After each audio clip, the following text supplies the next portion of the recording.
Prologue: The box at the door. Every nightmare begins quietly. Not with screams, but with a knock at the door. It was a Thursday evening when the courier came. A man I'd never seen before. His eyes hollow. His hands trembling as he set the wooden box on my porch. He muttered only 2 words, "It's yours." Then he turned, climbed into his truck, and sped away as though fleeing a crime. The box smelled of smoke and mildew. Its hinges rusted, its wood scarred with strange, circular carvings. Inside, nestled in yellowing lace, was the doll. Porcelain skin, storm gray eyes, lips painted with a faint, cruel smile. My wife laughed nervously when she saw it, calling it antique. My daughter clapped her hands and said it looked lonely. I, however, felt something else. Not nostalgia, not curiosity, fear. It was the way her eyes caught the light, reflecting too much, like water too deep to see the bottom. It was the way her tiny hands rested in her lap, stiff yet waiting. It was the way the air thickened as soon as she entered our home, as though she had always belonged here. That night, as we left for dinner, I glanced back through the window. The doll was still in her chair, her glass eyes fixed on me. But when we returned, she wasn't there anymore. She was at the dining table, sitting upright, waiting. I told myself it was my wife. She told herself it was me. And my daughter only smiled. She just wanted to eat with us. She whispered. It should have ended there.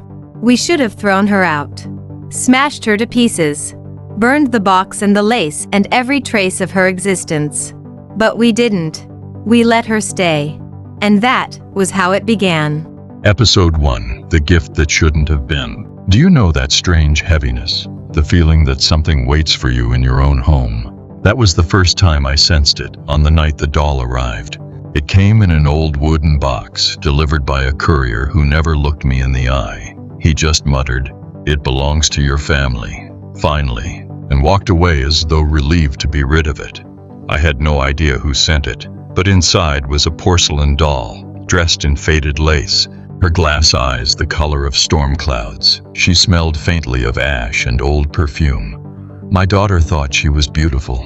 I thought she was wrong. We placed the doll on a chair in the corner of the living room, more decoration than toy. I remember my wife laughing, saying it would make the house look classic.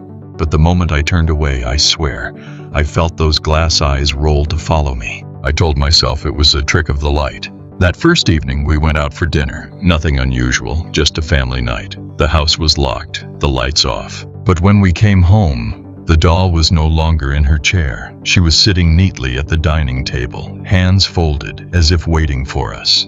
My daughter swore she hadn't touched it. My wife grew pale and said maybe she forgot where she put it. I wanted to believe her. I really did. Later that night, while brushing my teeth, I heard the soft creak of the chair in the living room, the one where the doll had been placed. My wife was already in bed. My daughter was asleep. I peeked around the corner. The chair rocked slowly, back and forth, empty. I forced myself to check the doll. She was back in the chair, staring dead ahead, her porcelain lips frozen in a smile I hadn't noticed before. A smile too faint, too knowing. I didn't sleep that night. I lay awake, listening to every groan of the floorboards, every whisper of the wind, and wondering if porcelain could breathe. The next morning, things got worse. I left for work before sunrise, but when I came home that evening, the doll had been moved again. This time, she sat in my office, on my desk chair, her tiny porcelain hands resting on my keyboard. On the computer screen, a blank document was open. Only one word had been typed: home. I asked my wife if she'd done it. She hadn't touched my office.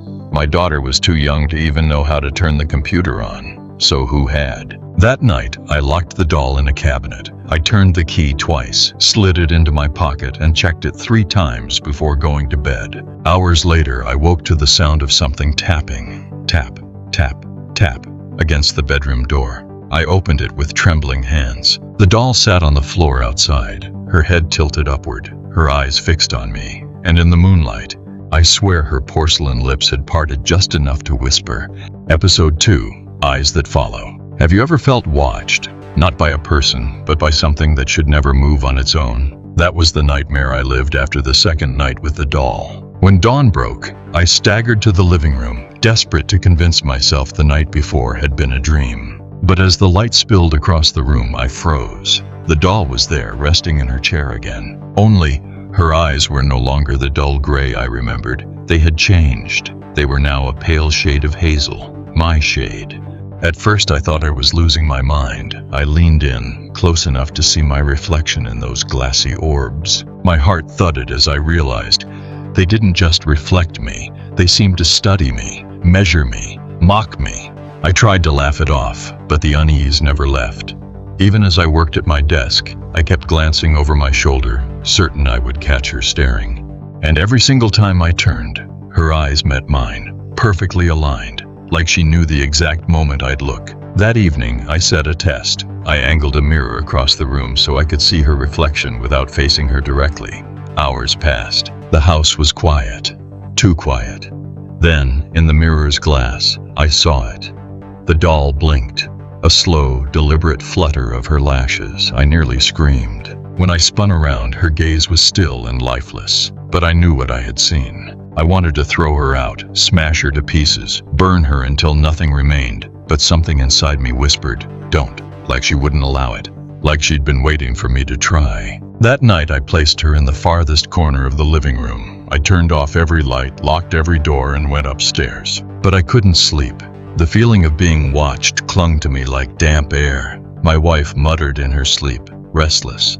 My daughter whimpered from her room, as if dreaming of something chasing her. And then, sometime after midnight, I woke to the unmistakable sound of creaking stairs. Soft, slow, step by step. Someone or something was climbing. My blood froze as I saw the faintest shadow stretch across the crack beneath the bedroom door.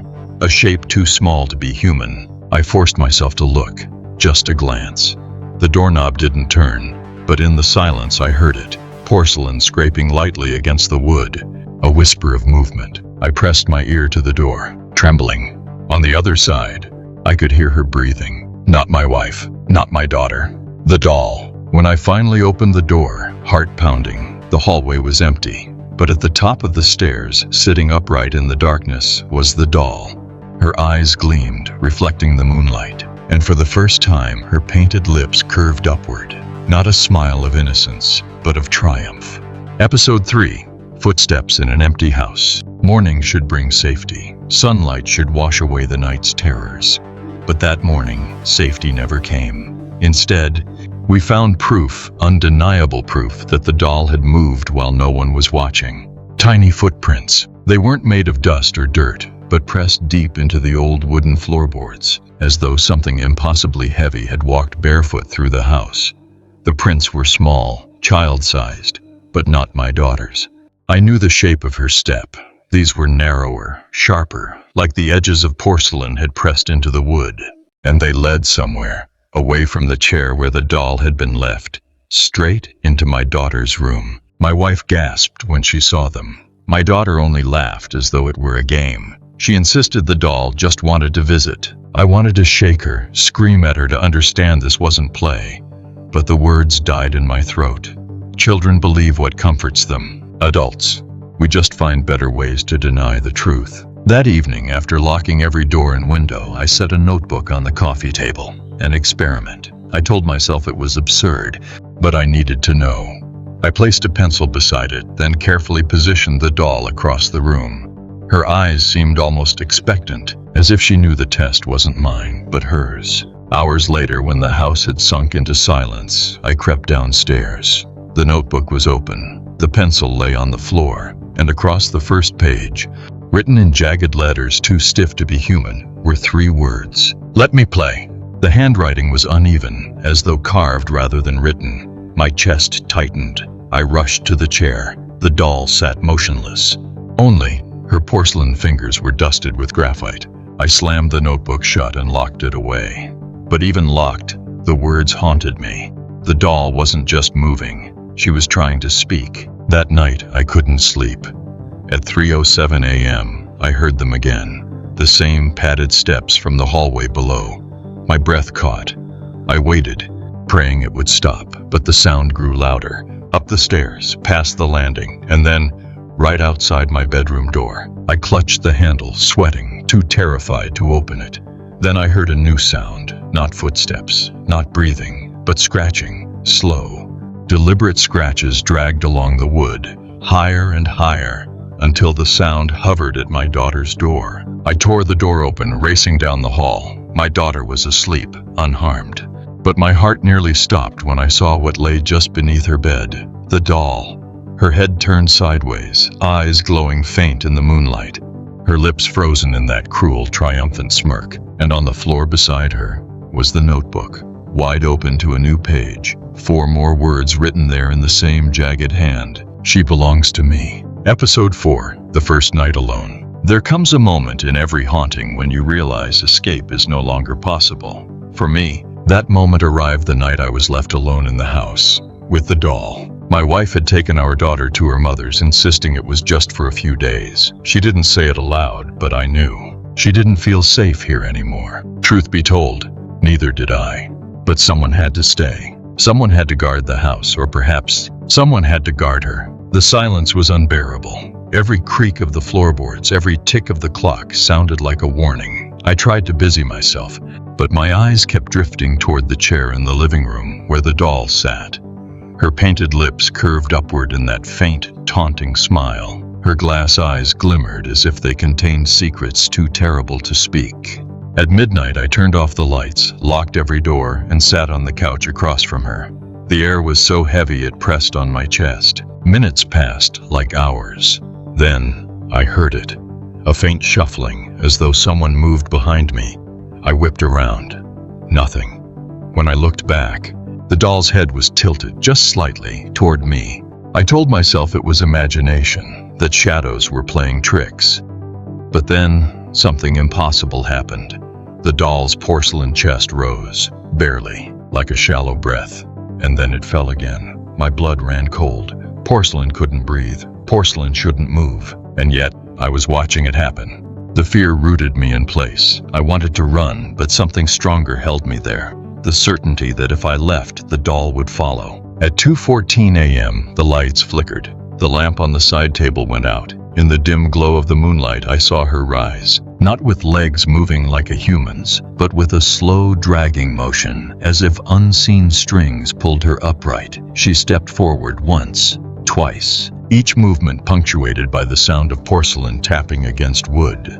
I backed away, breath shallow, until my spine hit the wall. The doll stopped. For a long moment, we just stared at each other. Her lips parted, not much, just enough to make me believe with sickening certainty that she was about to speak. Then came the knock. 3 sharp knocks on the front door. I froze. No one was supposed to be here. The doll turned her head toward the sound, slowly, almost eagerly. With trembling hands, I opened the door. No one. Only the night wind, cold and biting. But when I turned back, the doll was gone from the living room. My heart pounded as I searched, whispering prayers I hadn't spoken in years. Finally, I found her. She was upstairs, sitting neatly at the edge of my daughter's bed. Her porcelain hand rested gently on the pillow where my child's head should have been. And as I stared, paralyzed, her lips moved. This time, sound followed. A whisper, hoarse and broken, but clear enough to chill me to the marrow. Don't leave me alone again. Episode 5. The photograph. Sometimes proof doesn't come in shadows or whispers. Sometimes it comes in something you can hold in your hands. For me, it came in the form of a photograph. The morning after that dreadful night, I was outside when my neighbor, Mrs. Alvarez, waved me over. She looked pale, shaken. In her hand was a camera, the old kind, with film. She told me she'd been testing it out the evening before, snapping pictures through her window. "I think you should see this," she whispered, pressing the photo into my hand. At first glance, it looked ordinary, my living room window glowing faintly in the night. But as my eyes adjusted, my stomach dropped. There, framed perfectly by the curtains, was the doll. Not sitting, not lying still, but standing upright, pressed against the glass. And worse, she wasn't alone. In the photo, the doll clutched something small, dangling from her porcelain hand. I squinted, heart hammering, until I recognized it. A hair ribbon. My daughters. My knees nearly buckled. I stormed inside, ripping through drawers, searching my daughter's room. The ribbon was gone. The doll, however, was back in her chair, as if she had never moved at all. Her hands folded primly in her lap. Empty, but I couldn't shake the image from my mind. A ribbon in her grip. My daughter's ribbon. Proof she had touched what she should never touch. That night, I set a new trap. I positioned the doll in the living room and set up my phone on record. Hours passed. Silence. Shadows stretched across the walls, taunting me. At 1:33 a.m., I heard it. The soft scrape of porcelain against wood. I forced myself to stay put, my pulse roaring in my ears. The next morning, I checked the footage. My stomach churned as the screen lit up. At first, nothing. Then, movement. The doll, once lifeless, slowly lifted her head. Her arms rose stiffly. She stepped down from the chair, each tap of her porcelain feet echoing louder than thunder in the silence. She turned, not toward the camera, but toward the hallway, toward my daughter's room. My hands shook as I scrubbed forward, and then I saw her return. In her porcelain hands, she carried something. I froze the frame. It was the ribbon. The phone slipped from my grip, clattering to the floor. The air grew heavy, as if the house itself knew I had seen too much. That night, I didn't sleep. I couldn't. Every creak, every rustle, sounded like footsteps. Every shadow felt alive. I barricaded my daughter's room, whispering prayers until dawn. And yet, when the morning light spilled through the curtains, the ribbon was waiting for me, laid neatly on my pillow. The doll sat across the room, her head tilted, her smile sharper than before. Episode 6, Whispers Behind the Glass. There are sounds the human ear isn't meant to catch. Faint vibrations that slither beneath silence, so quiet they burrow into the bones instead of the skin.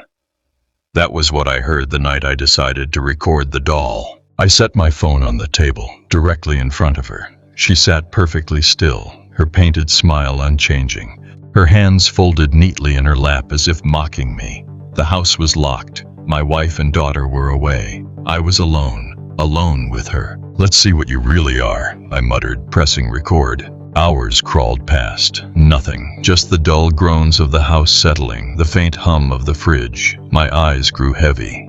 Sometime after 2 a.m., I drifted into a shallow, restless sleep. When I woke, the doll was exactly where I had left her.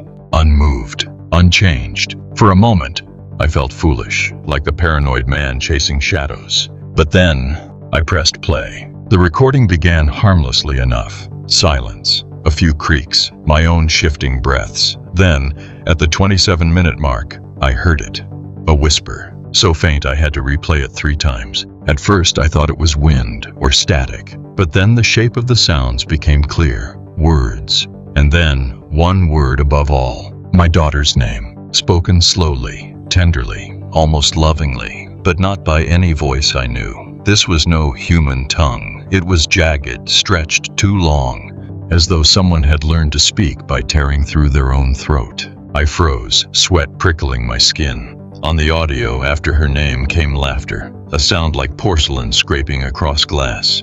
The kind of laugh that didn't belong in this world. I stared at the doll. Her eyes glimmered faintly in the dim light. I could swear her head had shifted just slightly to the left, as though listening for my reaction. I shut the phone off, my pulse thundering, but silence was no relief anymore, because the whisper hadn't stopped with the recording. It lingered.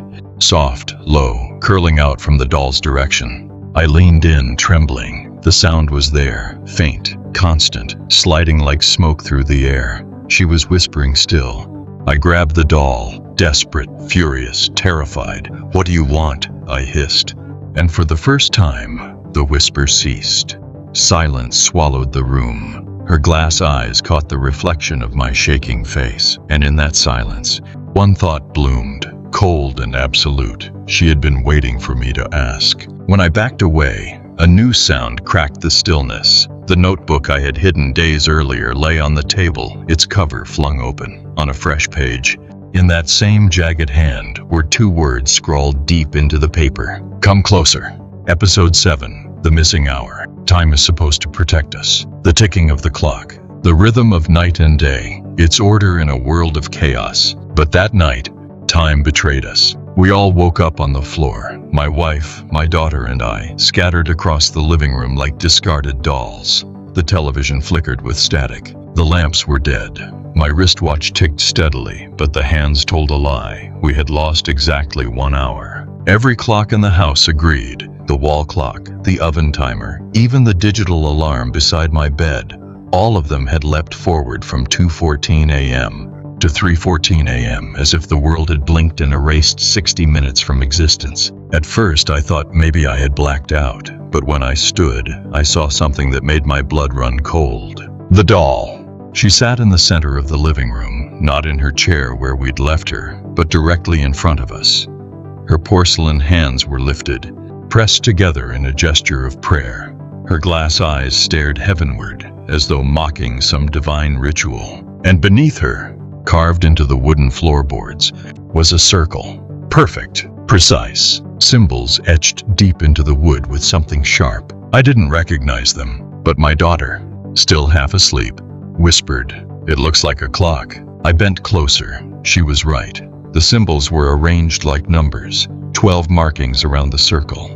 Only the one where 3 should have been was smeared, jagged, carved deeper than the rest. The missing hour. My wife clutched my arm, trembling. "What happened to us?" she asked.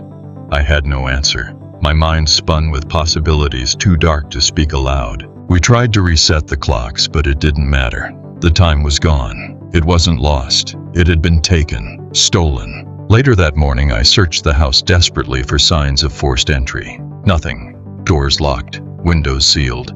But on every mirror in the house, bathroom, hallway, even the one in our bedroom, there was condensation, as if someone had been breathing against the glass. And in the center of each mirror, faint but visible, was a small handprint, not a child's, smaller, fragile, the size of porcelain fingers.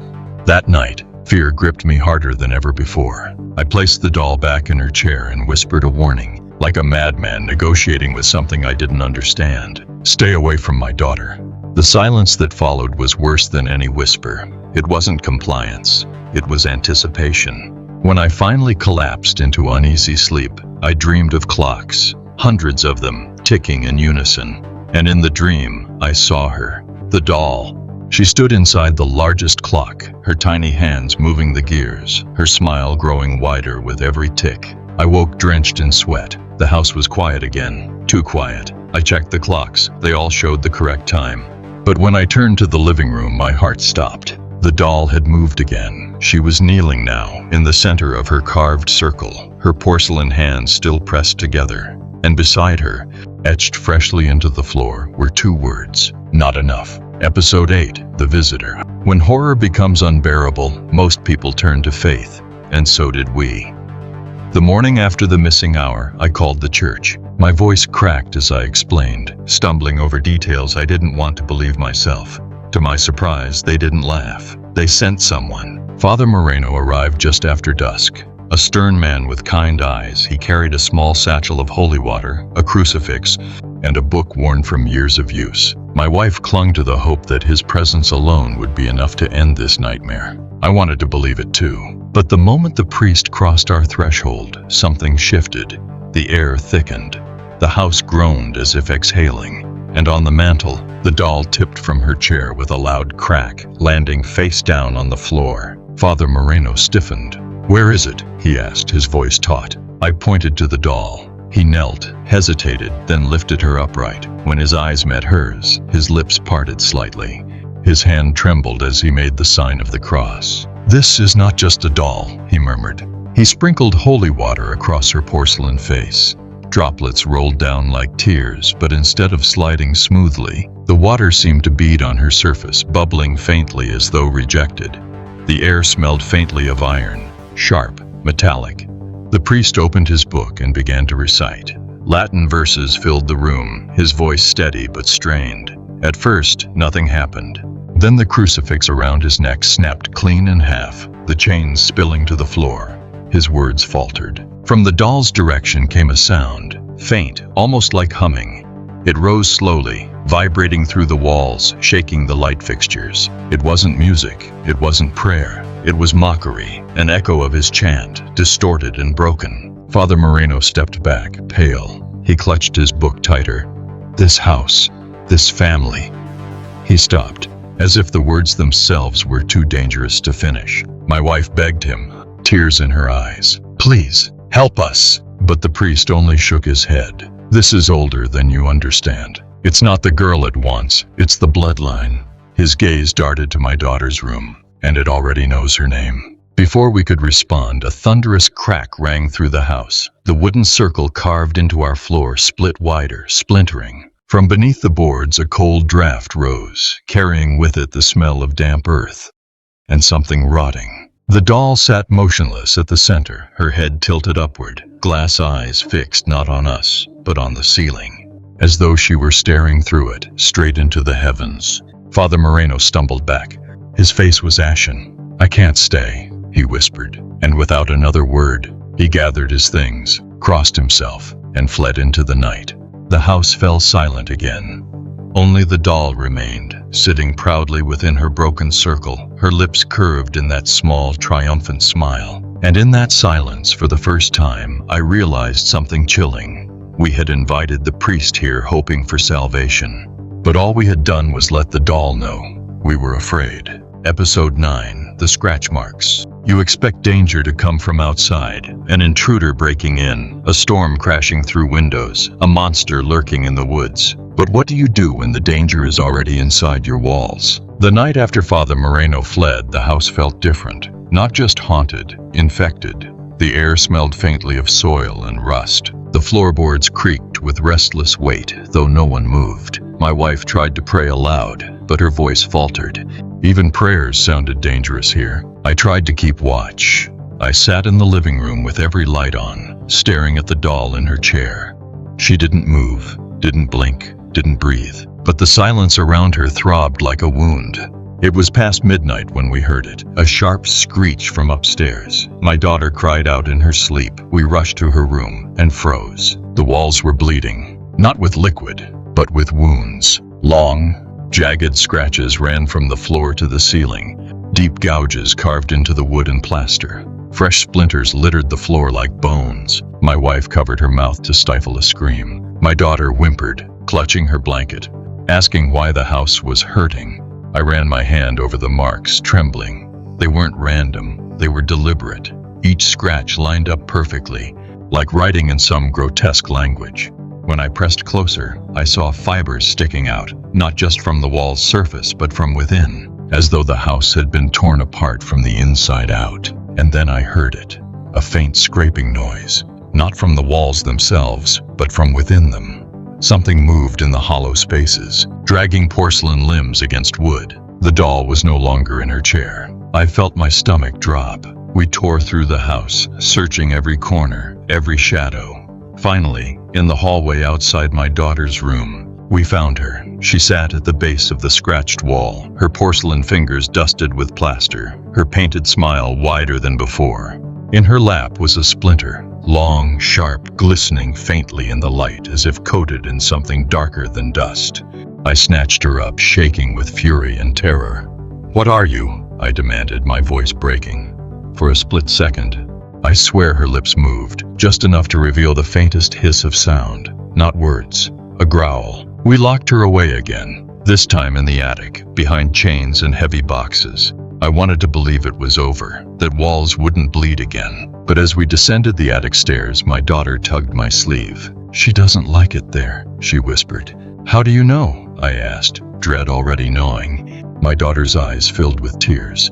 "Because she just told me." Episode 10, The Secret Compartment. There's a reason old things feel heavier. They don't just carry dust and age, they carry secrets. And the doll, she was heavier than porcelain should ever be. After the scratches on the walls, I couldn't sleep. I paced the house until dawn, listening to the silence press against my chest. The doll was still locked in the attic, bound in chains, but I felt her weight everywhere. Her presence hung in the air like smoke. That morning I made a decision. I was going to break her, destroy her, end it. I crept into the attic, sunlight slicing through the narrow windows. The doll sat in the corner, chained, her glass eyes gleaming faintly in the dust. I raised a hammer, gripping it so tightly my knuckles went white. For a moment I hesitated. Her smile was small, almost pitiful. She looked less like a monster, more like a child. Then I swung. The hammer struck her chest. A crack split the porcelain, sharp as thunder. Pieces scattered across the attic floor. But what spilled out from inside was not dust, not stuffing. It was something far worse. The doll's torso was hollow, a compartment, and inside, wrapped in rotting fabric, were fragments of things that should never have been there. A tuft of human hair, matted and yellowed with age. Strips of faded fabric, stained dark, as if torn from clothing buried too long. And a scrap of parchment, brittle and yellow, with words scrawled in a hand I didn't recognize. My hands shook as I unfolded it. The ink was faded but still legible. May she keep moving. May she never rest. Beneath the words was a name, my family name. My stomach twisted. This wasn't chance. The doll hadn't come to us by mistake. She belonged to us. Or worse, we belonged to her. Before I could process it, the air turned frigid. The chains clinked. And then, without anyone touching her, the doll rose to her feet. Her cracked torso gaped open, the hollow cavity spilling fragments onto the floor. Yet still, she stood. Still, she smiled. The attic door slammed shut behind me. I lunged for it, pounding, shouting. My wife screamed from below. My daughter cried out, but I couldn't open it. The doll moved closer, stiff and jerky, each step echoing like bone striking stone. I raised the hammer again, desperate. But before I could strike, the doll stopped. She lifted one porcelain finger to her lips. Shh! And then, impossibly, she spoke. Her voice was not a child's, not a woman's. It was layered, thousands of voices woven together, hissing from the hollow cavity in her chest. We are not finished. The attic door burst open, throwing me backward. When I scrambled to my feet, the doll was no longer cracked, no longer hollow. She was whole again, untouched. And in her lap sat the parchment I had unfolded, only now the ink glistened fresh, as if newly written. Episode 11, The Doll's Origin. Every curse begins with a story, and the doll's story was more horrifying than anything I could have imagined. After finding that parchment in her hollow chest, I knew I needed answers. I traced the signature, the handwriting, the date smudged faintly at the corner. It led me to the town's archives, dusty records buried beneath a church basement, files no one had touched in decades. That's where I found her. The name, the woman who had made the doll. Her name was Isadora Vera. In 1823, she lived on the outskirts of town, a mother, a widow, and by every account, mad with grief. Her only child, a little girl named Lucia, had died of fever before her 6th birthday. The records say Isadora stopped speaking to the living. She only spoke to her daughter's body. Neighbors described screams in the night, prayers twisted into demands, and the sound of hammering long after the funeral. When they finally broke into her home, they found nothing but scraps of porcelain, melted wax, and letters scrawled in her own blood. Letters that all said the same thing. She will not stop moving. She will not rest. But there was more. Buried in the priest's account of the time, I found a chilling note. The doll was taken from her house. It bears the likeness of her child. Those who keep it will suffer the same fate as Isadora. Never silence, never peace. It will seek the blood of those bound by name. My name. The connection struck like a knife. Isadora's maiden name was my family's. She wasn't just a stranger in history, she was kin. The doll wasn't simply haunting us, it had come home. That night, I laid the record books on the table and stared at them until my eyes blurred. My wife refused to touch them. My daughter only asked one question. Why did she make the doll look so sad? I told her not to say things like that. But when I looked at the doll again, sitting primly in her chair, glass eyes gleaming in the dark, I saw what my daughter meant.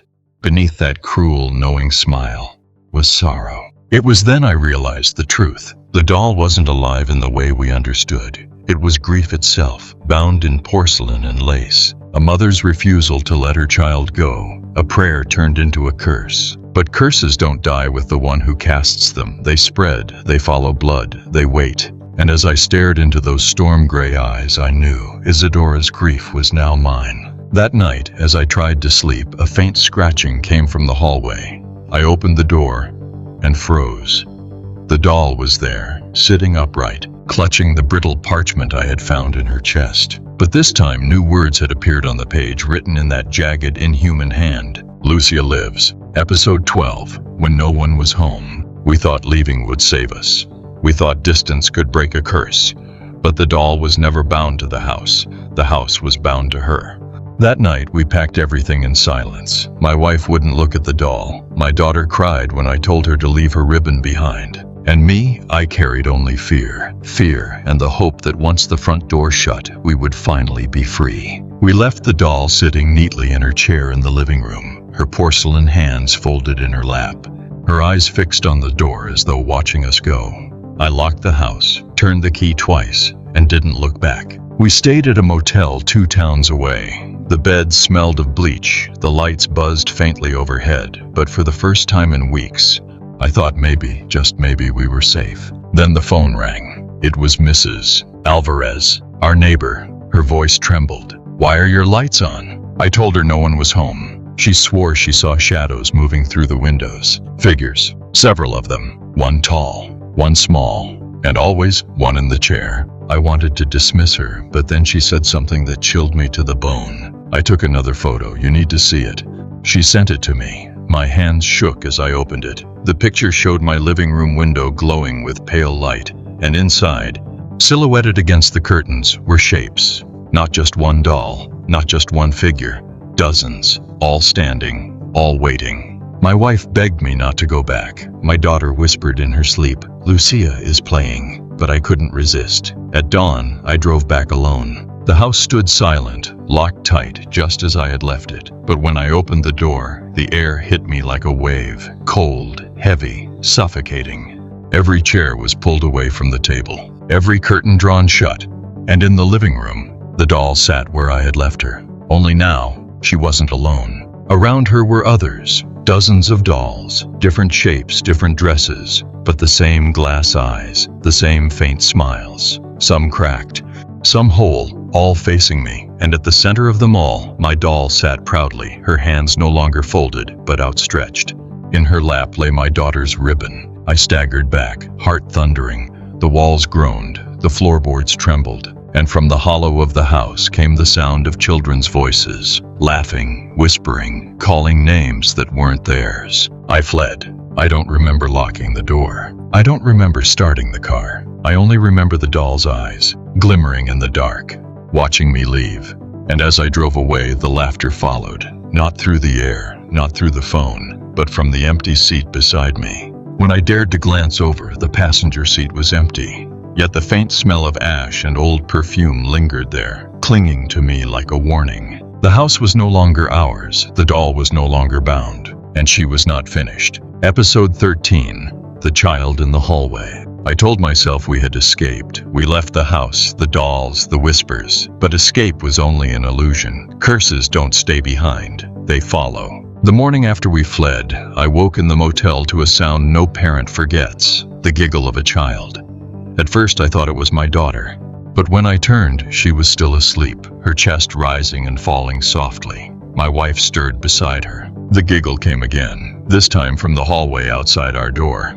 I crept closer, heart thundering. The hall was empty, only peeling wallpaper, buzzing lights, and the long stretch of silence that motels seem to breed. I almost turned back, until I saw it. At the far end of the hall stood a small figure, the shape of a child, motionless, head tilted as though waiting for me. I whispered my daughter's name by mistake, the instinct too strong. The figure giggled again, high, broken, like glass clinking. I stepped forward, 1 step, 2, but the closer I came, the more wrong it felt. The figure's limbs were too stiff, too sharp. Its shadow stretched unnaturally, like wires pulling it in every direction. And then, it moved, not toward me, but toward my room. I broke into a sprint, heart clawing at my chest. By the time I reached the door, the hallway was empty. I shoved inside, terrified. My wife sat upright, clutching our daughter, pale as death. The door opened, she whispered, but no one was there. I searched the room desperately. Nothing, no child, no intruder. But on the carpet, just beside the bed, were tiny footprints, the same narrow, porcelain-shaped prints I had seen on our floorboards back home. And at the foot of the bed, placed carefully, was something I prayed I'd never see again. The ribbon, my daughter's ribbon. She grabbed it eagerly, too innocent to understand. My wife tore it away, sobbing. I stood frozen. The realization sinking like poison. The doll hadn't been left behind. She had followed us, and worse, she wasn't alone anymore. That night I didn't dare close my eyes. I sat awake, staring at the door, half expecting it to creak open. Around 3 a.m., the temperature dropped. My breath fogged in the air. My daughter stirred in her sleep, murmuring one word over and over. Lucia, Lucia, Lucia. Her voice wasn't her own. I pressed my hands over my ears, shaking, but still, I heard it. From the hallway, from the walls, from inside my own head. A chorus of children's voices, layered and endless, whispering in unison. She is here. Episode 14, The Doll's Voice. There are sounds you can mistake. Wind that sounds like words, floorboards that creak like footsteps. But a voice calling your name in the dark that you can never mistake. It happened the night after the hallway child. We tried to stay awake together, but exhaustion devours courage. My wife drifted into uneasy sleep. Our daughter curled tight against her. I sat upright in the chair by the door, every nerve on fire, refusing to close my eyes. At 2:46 a.m. I heard it. A whisper, not faint, not imagined, real. It came from the corner of the room where the shadows pooled thickest. My name, not shouted, not spoken in anger, drawn out softly, tenderly, as if by someone who had known me my entire life. I froze. My breath caught in my chest. My eyes scanned the darkness, and there, just barely, I saw her. The doll. She was perched on the nightstand, though I swear I had locked her away hours earlier. Her glass eyes gleamed in the dim motel light. Her porcelain lips, closed for so long, were parted. And the whisper came again, this time unmistakable. My name. I wanted to scream, to wake my family, to run, but the sound paralyzed me. There was something hypnotic in it, something that rooted me to the spot. It wasn't just sound, it was memory. The whisper carried pieces of my childhood, my mother's laugh, my father's voice, all tangled together. And then it shifted. The doll turned her head toward my daughter. Her lips moved again, and this time the voice that spilled out wasn't mine, it was my daughter's. Not how she spoke now, but how she sounded years ago, when she was still learning her first words. Daddy! The doll lilted sweetly in a voice stolen from the past. I lunged forward, grabbed her, and hurled her against the wall. She struck with a crack, porcelain shattering across the floor. For a moment, I thought it was over. But from the pile of broken shards came a sound that should not exist. Laughter. High, shrill, echoing from every corner of the room. My wife jolted awake, clutching our daughter as she screamed. I rushed to the pieces, ready to crush them to dust, but the shards began to move. They slid across the carpet, scraping against one another, fitting themselves back together. Inch by inch, the doll reformed. When she stood again, whole and perfect, her lips curled into a wide, triumphant smile. And then, in a voice layered with thousands, men, women, children, all speaking at once, she said words that froze my soul. You carry her blood, you cannot leave me. The motel lights flickered. My daughter cried out.